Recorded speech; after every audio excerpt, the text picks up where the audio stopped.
नमस्कार, आप देख रहे हैं पीपल्स अपडेट। मैं हूं गरिमा। शुरुआत करते हैं देश और दुनिया की बड़ी खबरों के साथ, लेकिन सबसे पहले नजर डालते हैं आज की हेडलाइंस पर। भारत की चुनाव व्यवस्था से प्रभावित ट्रंप अब अमेरिका में भी लागू करना चाहते हैं नियम।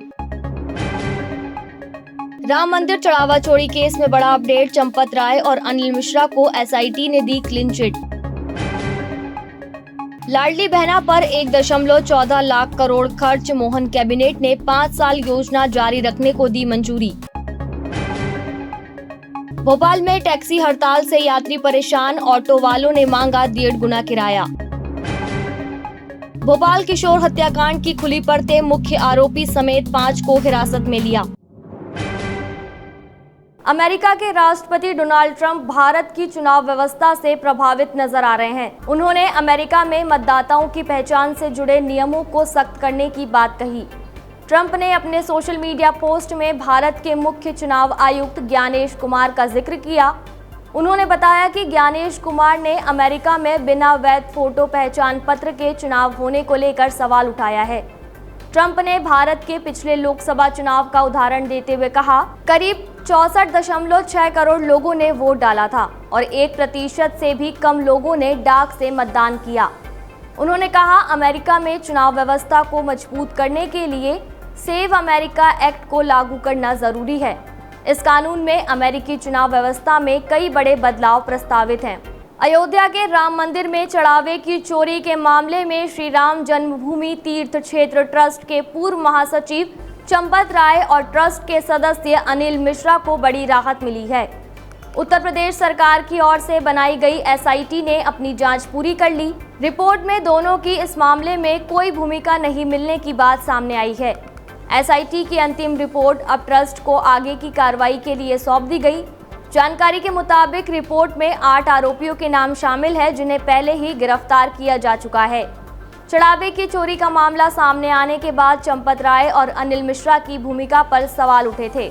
मध्य प्रदेश में महिलाओं और बेटियों से जुड़ी 2 बड़ी योजनाओं को लेकर मोहन सरकार ने आज अहम फैसला लिया। मुख्यमंत्री डॉक्टर मोहन यादव की अध्यक्षता में हुई कैबिनेट बैठक में मुख्यमंत्री लाडली बहना योजना और मुख्यमंत्री लाडली लक्ष्मी योजना को अगले 5 साल तक जारी रखने का फैसला लिया गया। बैठक में 8 विभागों से जुड़े कुल 18 प्रस्ताव रखे गए, जिनमें सरकारी योजनाओं को आगे बढ़ाने, नई योजनाएं शुरू करने और कर्मचारियों से जुड़े मामलों पर फैसले शामिल है। कृषि विभाग की भी 3 योजनाओं को अगले 5 साल तक जारी रखने की तैयारी है। भोपाल में ओला, उबर और दूसरी कैब सेवाओं पर टैक्सी चालकों की हड़ताल का असर साफ दिखाई दे रहा है। मंगलवार रात 12 बजे से कैब का संचालन बंद है। बुधवार सुबह भोपाल रेलवे स्टेशन के बाहर आने वाले यात्रियों को सबसे ज्यादा परेशानी हुई। यात्रियों ने ऑनलाइन कैब बुक करने की कोशिश की, लेकिन गाड़ियां उपलब्ध नहीं हुई। इसके बाद लोगों को ऑटो और दूसरे साधनों का सहारा लेना पड़ा।